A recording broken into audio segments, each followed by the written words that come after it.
Hey Food Allergy Mama, today I'm talking about something that can be quite tricky, but it affects all food allergy parents and families at some point. That's when people don't make food allergy accommodations at an event. This can feel really tricky and a little tough to deal with, so let's dive in. Hey Food Allergy Mama, if you're here, you've likely experienced the scary and lonely food allergy diagnosis with your child. Unfortunately, food allergy parents aren't taught how to navigate the food allergy lifestyle, and it's easy to feel alone and discouraged sometimes. But I'm here to show you that food allergy life, it doesn't have to feel restrictive, scary, or isolated. I'm Karina, and I'm a 17-year food allergy mom and food allergy coach at Friendly Pantry Consulting. I specialize in making food allergy life safer and less worrisome for food allergy families like yours. I'm not perfect, but over 17 years, I've learned a lot the hard way, and I'm sharing the secrets and resources you won't hear anywhere else that will help you feel confident living with food allergies faster and easier than I did. From introducing allergens, travel, navigating school, and educating friends and family, this podcast will give you the essential tips and strategies you need to help your food allergy child and family thrive. Welcome to the show. What comes up for you when I say food allergy accommodations at an event? I know for me, I'm glad that awareness has increased a lot in the past few years, but there's still a long way to go. But it often leaves us food allergy parents in this awkward situation of hoping that there might be some kind of food allergy accommodations, but then not sure what to think when there isn't, and then dealing with our child's sadness at being left out. For example, I know we all as moms can agree that seeing our kids' eyes when they can't have that frozen themed birthday cake is so hard. And then there's those times when, even though the host knows you really, really well, they just don't take food allergies seriously at all. And it seems like they should be doing something to help your child feel safe and included. I mean, if friends and family aren't accommodating, then who will be? It can feel like these are the people that should be caring the most and helping the most, right? So first, if this is you, you are not alone. You are not overreacting. Food allergies are real, and I want you to know that. In fact, this in the beginning was a real problem for me and my family too. We had several people who didn't take food allergies seriously, and they thought we were just being overly protective. First with my oldest daughter's milk and egg allergy, and then with peanut and tree nut allergies and gluten intolerance of my second daughter. I actually had someone say that I was making things up, and I was told I was just being too cautious.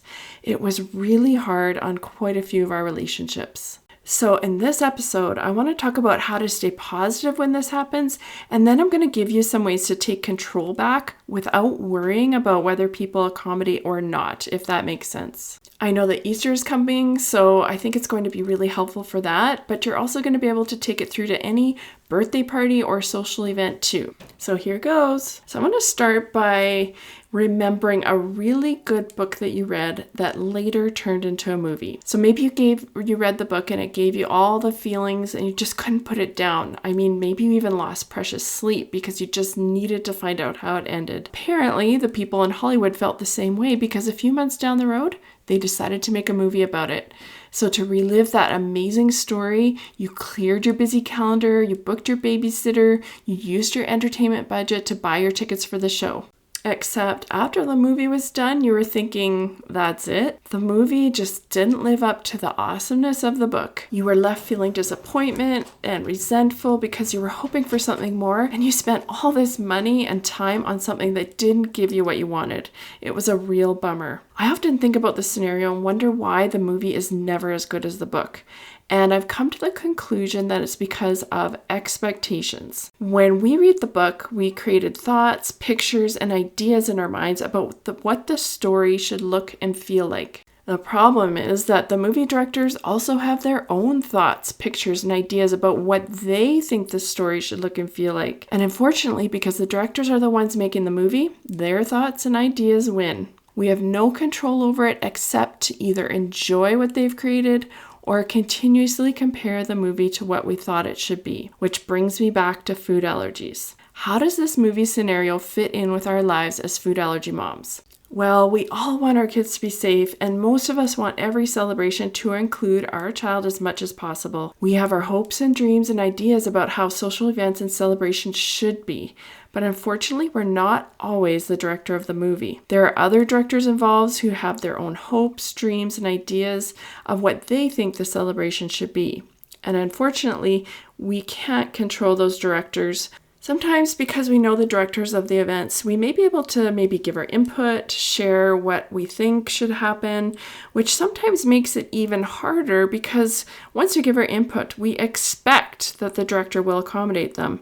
But we all know that this doesn't always happen. So what do we do? These are the times when we have to make a decision. Are we going to enjoy what the director has created or continuously compare it to how we thought it should be? Now, definitely know that I am not excusing poor judgment or plain meanness. And I'm definitely not talking about putting our kids in harm's way.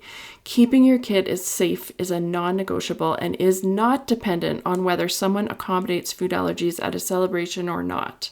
But I am saying if a director in your life refuses to make food allergy accommodations, it is possible and good to make your own accommodations as needed, but still allow yourself and your family to enjoy what the director created instead of wishing for something you can't change. This way, we're managing what we can control, which is our expectations and our actions, and we are decreasing disappointment and resentment because we don't want to get bitter. We want to keep in that positive mindset.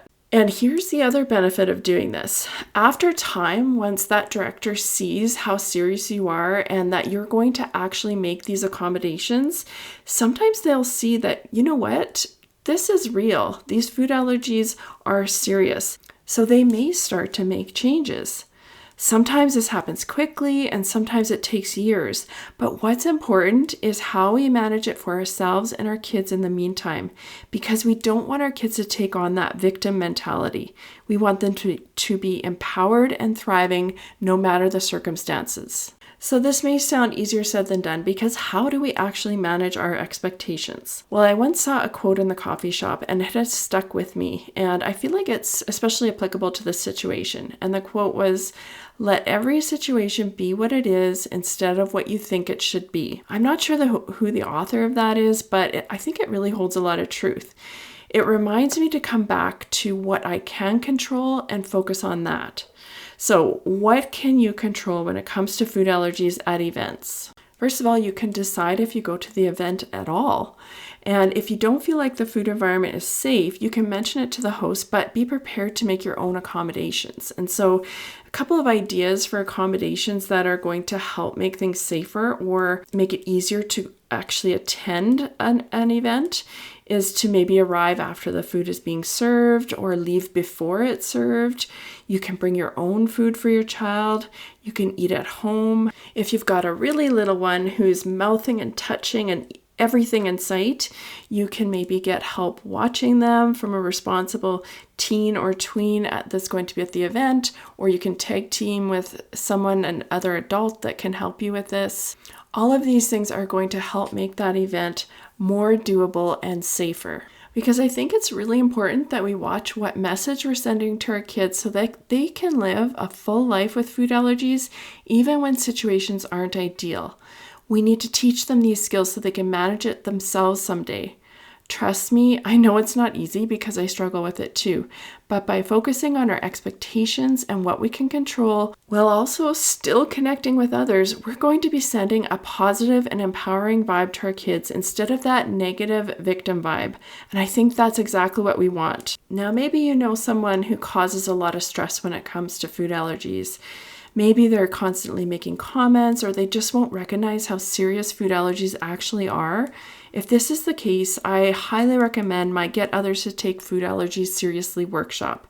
You're going to get scripts that clearly answers their comments and will help them change their mind in a positive way. I mean, you might not change their mind, but you're going to get them to think about it. And you're even going to get email RSVP templates that explain food allergies and why you're doing what you're doing to accommodate. So if you've listened to my recent podcast about templates, you know how important they are to decrease our mental weight and save time too. I'll post a link to that in the show notes.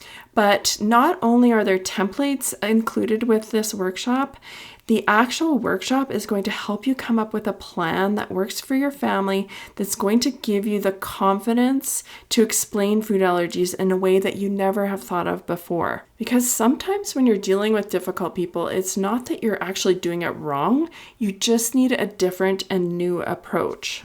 I will post a link to that workshop in the show notes. So as always, please let me know what you thought of this episode. I'd love to hear from you. Just send me a message at Friendly Pantry over on Instagram. Thanks for listening, and bye for now. Before you go, Mama, if you love this episode and want deeper support, head over to friendlypantry.com to see how we can partner together to keep your food allergy child safer and worry less. There's no need for wasting time searching all over Instagram, TikTok, and the web to get the practical knowledge you need for your family. While you're there, grab your free Food Allergy Kids Empowerment Guide or the newly diagnosed checklist today. Topics are not medical advice and are the opinions, views, and property of Friendly Pantry Consulting Incorporated. All rights reserved. Always contact your board-certified allergist immunologist for health advice.